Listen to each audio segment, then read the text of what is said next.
और वक्त हो चला है कुछ जानने का, समझने का और कुछ समझाने का। इसी सिलसिले को आगे बढ़ाते हुए आज मैं काशी के इतिहास के पन्नों में से ढूंढ के निकाली हूँ उनको जो कहानीकार, निबंधकार, साहित्यकार, कथाकार आदि थे।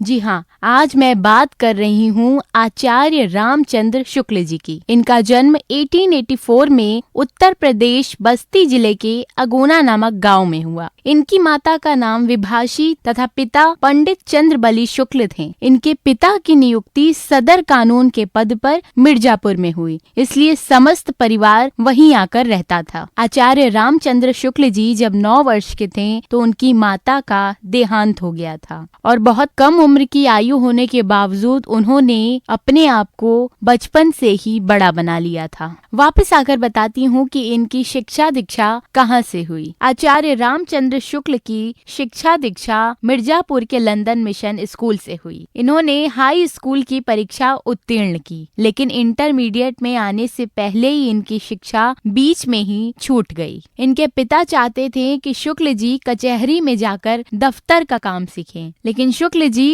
और भी उच्च शिक्षा प्राप्त करके कुछ बनना चाहते थे। पिताजी ने उन्हें वकालत पढ़ने के लिए इलाहाबाद भेजा, पर उनकी रुचि वकालत में ना होकर साहित्य में थी और इसका यह परिणाम हुआ कि वे उसमें फेल हो गए और शुक्ल जी के पिताजी ने उन्हें नायाब तहसीलदार की जगह दिलाने का प्रयास किया, लेकिन रामचंद्र शुक्ल जी की रुचि ना होने के कारण यह संभव ना हो सका। वापस लौटकर बताती हूँ इनकी कृतियाँ क्या क्या थीं, शैलियाँ क्या थीं और ये किस भाषा में अव्वल थे। और आज मैं बात कर रही हूँ आचार्य रामचंद्र शुक्ल जी की। इन्होंने 1903 से 1908 तक आनंद कादम्बिनी के सहायक पद पर कार्य किया।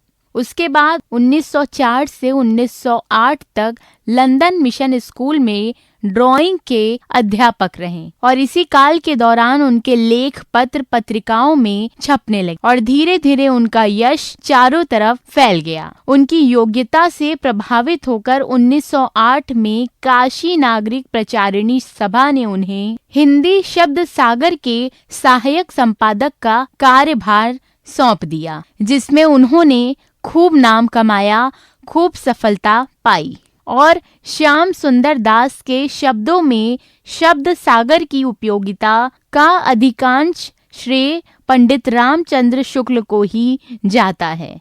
वे नागरी प्रचारिणी पत्रिका के भी संपादक रहे और 1919 में काशी हिंदू विश्वविद्यालय के हिंदी के अध्यापक नियुक्त हुए और यह पद बाबू श्याम सुंदर दास के मृत्यु के बाद उन्हें मिला, जो कि रामचंद्र शुक्ल के अंतिम जीवन काल तक उसी पद पर वे सुशोभित रहे। और चलिए अब जानते हैं कि इनकी कृतियां क्या क्या थीं। शुक्ल जी की कृतियां 3 प्रकार की थीं। मौलिक कृतियों में वे सूर, तुलसी, जायसी पर इनकी आलोचनाएं हैं।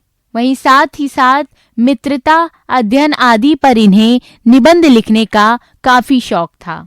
अनुदित कृतियों में इनकी कई कृतियां हैं। शशांक उपन्यास जो कि बांग्ला भाषा में उन्होंने लिखा है। इसके अतिरिक्त उन्होंने अंग्रेजी में विश्व प्रपंच, आदर्श जीवन, मेघस्थनीज का भारतवर्षीय वर्णन, कल्पना का आनंद आदि इनकी रचनाएं हैं। और संपादित कृतियों में हिंदी शब्द सागर, नागरिक प्रचारिणी पत्रिका आदि रहीं। और चलिए अब बात करते हैं इनकी भाषा क्या थी। शुक्ल जी की भाषा आमतौर पर गद्य साहित्य की भाषा खड़ी बोली है और उसके 2 रूप मिलते हैं, क्लिष्ट और जटिल तथा सरल और व्यवहारिक। जब वे गंभीर विषयों पर लिखते थे तो क्लिष्ट और जटिल भाषा का वर्णन मिलता है, जो कि विषय की गंभीरता होने के कारण ये स्वाभाविक था। सरल और व्यवहारिक, और इनका संबंध उन्हें मनोवैज्ञानिक निबंधों में मिलता है। भाषा को अधिक सरल बनाने के लिए ये तड़क भड़क आदि ग्रामीण बोलचाल के शब्दों को भी अपनाया करते थे तथा 9 दिन चले, 2.5 कोस, जिसकी लाठी उसकी भैंस, पेट फूलना आदि कहावतों व मुहावरों का भी प्रयोग निसंकोच होकर किया करते थे। इनकी शैली के भी 3 रूप हैं, आलोचनात्मक, गवेषणात्मक तथा भावात्मक। आलोचनात्मक शैली में वे हमेशा गंभीर रूप से लिखते थे और अपने भावों को इतने सरल ढंग से व्यक्त करते थे कि किसी को भी समझने में कठिनाई नहीं होती थी। दूसरी शैली है गवेषणात्मक। इस शैली में वे हमेशा नवीन खोजपूर्ण निबंधों की रचना करते थे और इसमें हमेशा वे बड़े बड़े शब्द तथा मुहावरों का प्रयोग करते थे। तीसरा है भावात्मक शैली।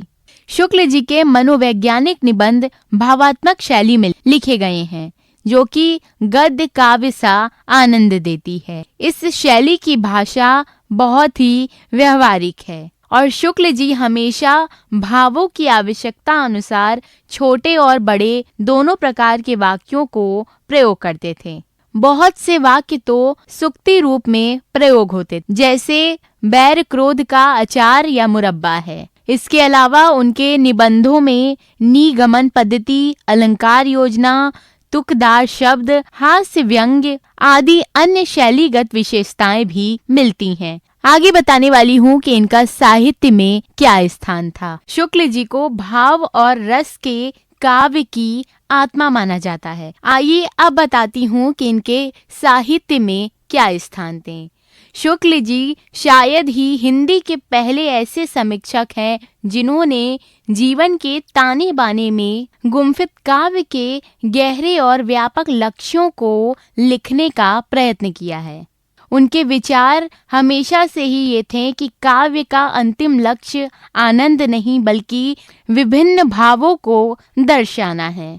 उनकी दृष्टि से महान काव्य वह है जिससे जीवन की क्रियाशीलता उजागर हो। इसीलिए उन्होंने लोक मंगल की कामना की है और वे हमेशा से ही कहते हैं कि हमारे हृदय का सीधा लगाव प्रकृति के गोचर रूपों से है। इसलिए कवि का सबसे पहला और आवश्यक काम है कि किसी भी भावों को प्रकट करना। शुक्ल जी बहुमुखी प्रतिभा के साहित्यकार थे। इन्होंने जिस भी क्षेत्र में कार्य किया अपना नाम रोशन किया। इन्होंने इतिहास के लेखन में रचनाकार और पाठ को समान महत्व दिया है। ये शब्दों को ऐसे पिरोते थे कि किसी के भी भाव को प्रकट कर देते थे।